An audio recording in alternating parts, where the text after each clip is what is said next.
Today we crossed an important threshold in education reform. Today we're announcing the draft guidelines for states to apply for the $4.35 billion Race to the Top Fund.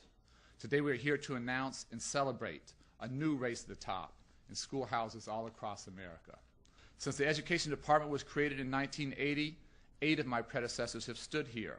All of them fought passionately to improve our schools, but none of them had the resources to encourage innovation that we have today.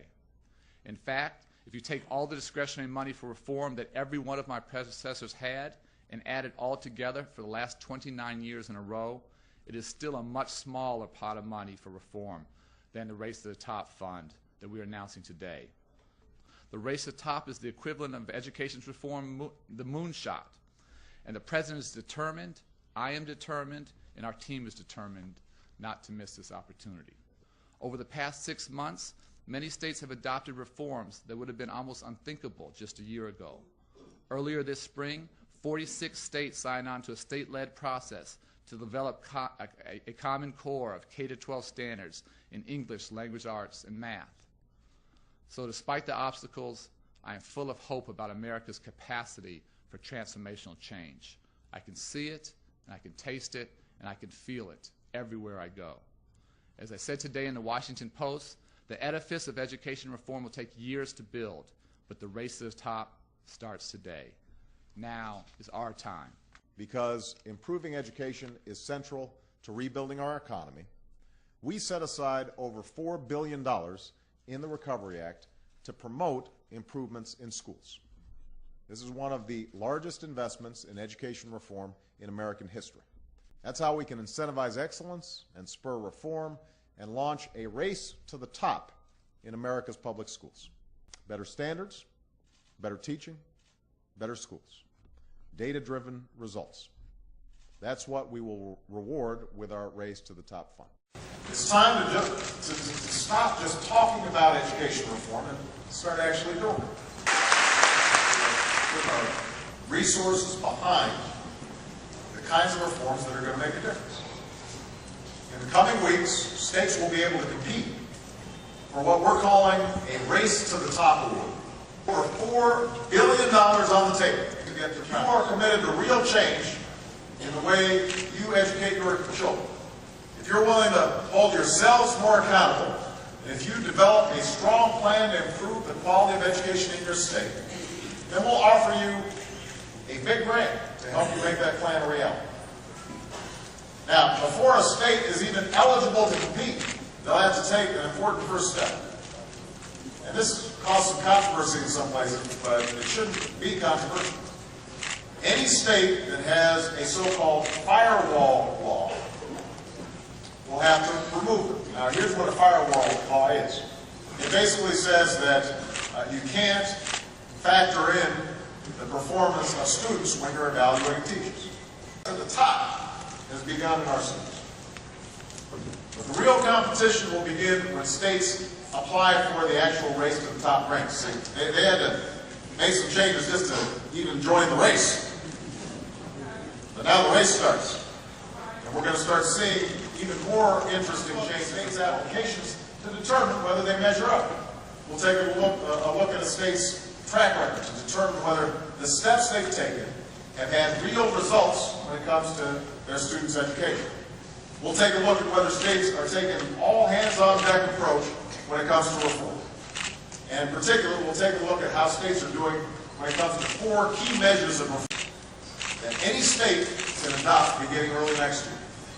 And I urge all our states to do so and to upgrade what's taught in the classroom accordingly to meet these international standards. I also challenge states to align their assessments with high standards, because we should not just raise the bar, we should prepare our kids to meet it. There's no point in having really high standards, but we're not doing what it takes to meet those standards.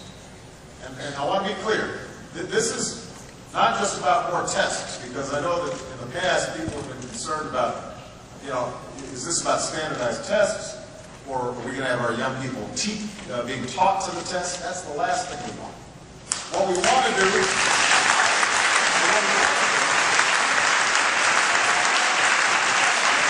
finally get testing right.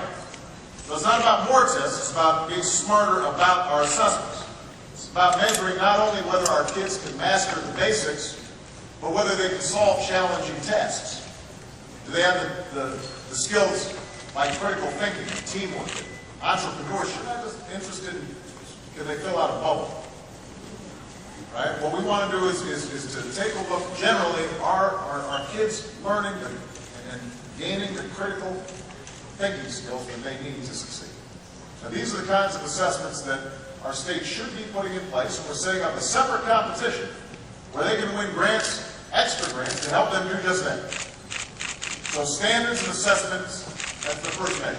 Are we doing that well? If the state wants to get a race to the top grant, they've got to do that well.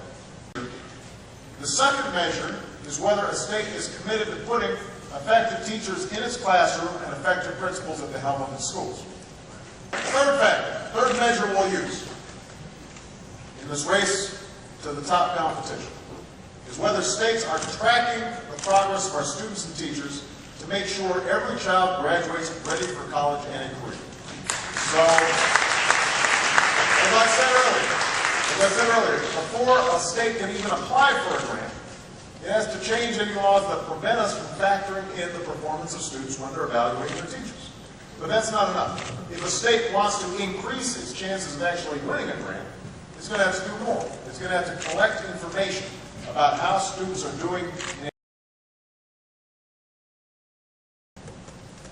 And that's why the fourth measure we'll use in awarding race to the top grants is whether a state is focused on transforming not just its high-performing schools, not just the middle-of-the-pack schools, but the lowest-performing schools.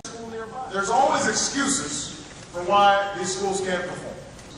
But there's no excuse for mediocrity. And we will take drastic steps in school unworkers. And as you know, we've asked in the FY11 budget for an additional $1.35 billion, which would be basically a race to the top round 3. And we'd be working on that in the new calendar year. And so we're going to very much continue to push very hard for transformational change. That's what it's all about. And education is the best way to get this economy back on track. So thank you. I appreciate your leadership. I think it's the only way. I think it's the only way. We have to keep working together. We have this unique opportunity to break through. And I just can't think for all of you a better legacy than the transformation of your state's educational system. And that's what we're looking for here is this transformational change. I think we have this chance for transformational change. I want to challenge all of us to continue to push as hard as we can, to not rest. We've had a great first year, long, long way to go, more hard work ahead of us than behind us. And if we can do this, we can change education. I'm convinced in this country for the next couple decades. I'm Jim Douglas from Vermont. Vice Chairman Joe Manchin from West Virginia is with me, along with a number of our gubernatorial colleagues. We've just come from our annual meeting with the President and Vice President and a number of members of his cabinet to talk about issues of importance to the states and to the American people. We talked about a wide variety of issues, including education reforms that the President is putting forth, his new health care initiatives. Today we're having a discussion, as you know, about the Common Core standards, which was an initiative of the Obama administration. About the Common Core standards, which was an initiative of the Obama administration.